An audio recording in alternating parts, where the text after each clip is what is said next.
Bruce Coville's Goblins in the Castle, Chapter 4, The Most Dangerous Night. To my astonishment, the carving didn't fall.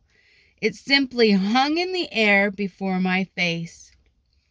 "Unless you want 4 legs and a lot of warts, set it down carefully," said the intruder. His warning was made particularly chilling by the fact that the carving I had been studying bore a strong resemblance to a toad. I glanced at it again and wondered if it had once been a person. Moving delicately, I returned it to the shelf. Then I turned around. The man facing me was even taller than Carl. He wore an old white robe cinched at the waist and leaned on a knobby staff. A few strands of wispy white hair straggled over his forehead, and a thin white beard sprouted from his chin. His nose was long, his eyes a strangely intense blue. "Who are you?" I asked nervously. "My name is Ishmael, but don't call me that." "Then what should I call you?" "Don't call me anything," he cried, pounding his stick against the floor. "Who are you? Where is Igor?" "I don't know."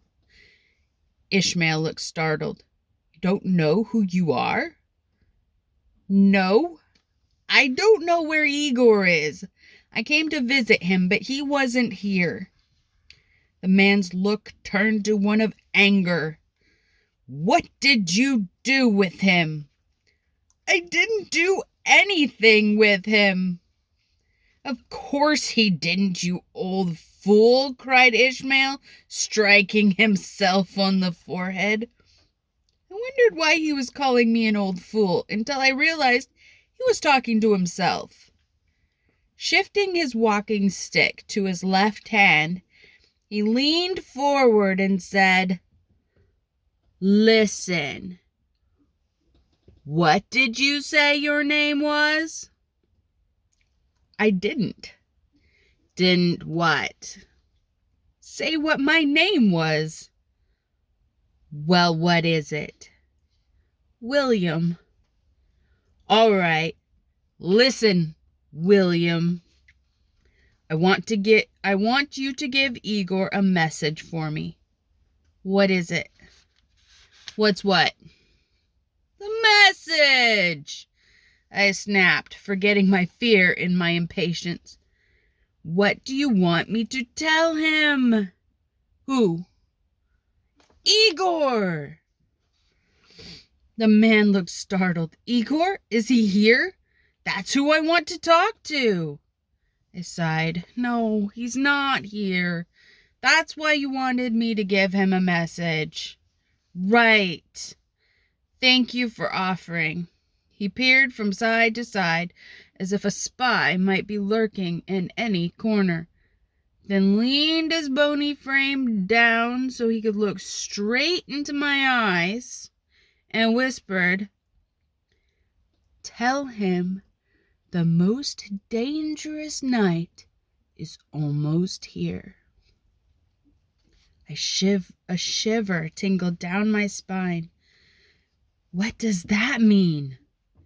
"Don't ask. Just give Igor the message." Ishmael straightened, slammed the base of his staff against the floor, and shouted a word I couldn't understand.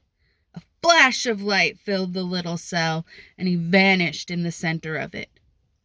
A moment later, I heard his voice, as if from a great distance, exclaim, "Wow, that hurt!" My mouth was hanging open in astonishment and fear. Clearly, a few of the buttons in Ishmael's brain had come undone. But if he could vanish in a puff of smoke like that, maybe he really could turn someone into a toad too. I waved my hand to clear the smoke and hoped Igor would be back soon. Crazy as Ishmael had been, This didn't seem like the kind of message that could be ignored. I would have written it down if not for two problems. I didn't have anything to write with, and I had no idea whether or not Igor could read. So I had to stay until he returned. I looked around the cell again. I didn't feel safe picking up any of the little carvings. Ishmael might decide he had forgotten something, show up in a flash of light, and turn me into a toad for having my hands on them.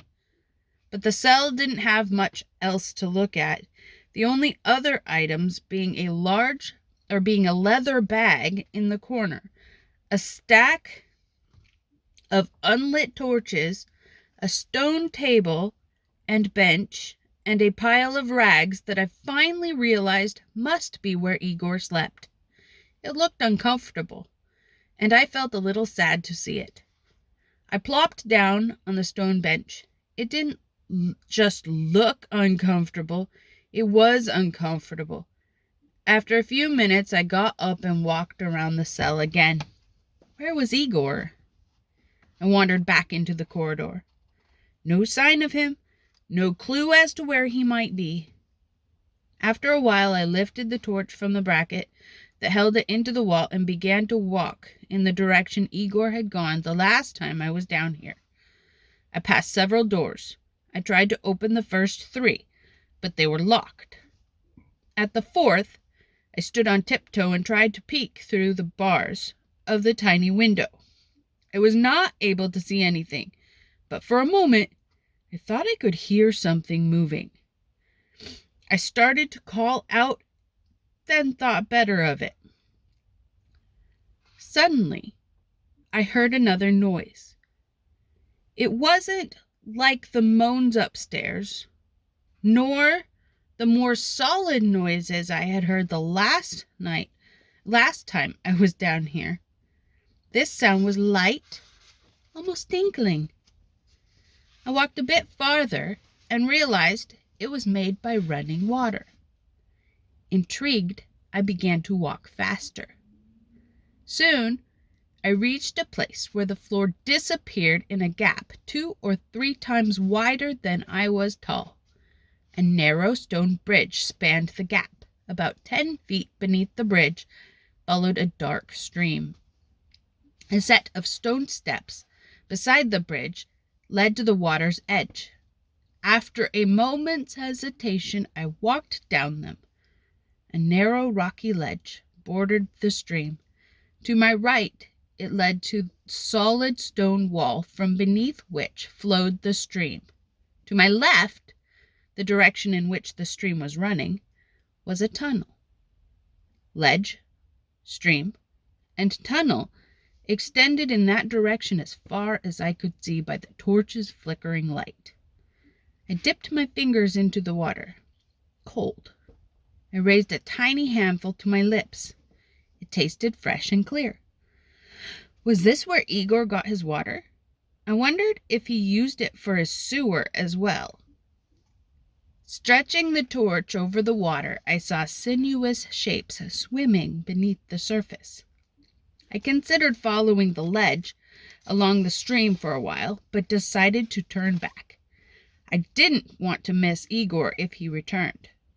But when I got back to the cell, it was still empty. I was restless and tired, and I wanted to go back upstairs. I felt myself growing sleepy and wished Igor would come back so I could deliver Ishmael's message. Finally, I lay down on the pile of rags. Within moments, I was sound asleep. I was woken by a voice in the corridor growling. Bop, bop, bop. Bop them on their top. Knock them on the head when they fall down dead. Igor gets his bread.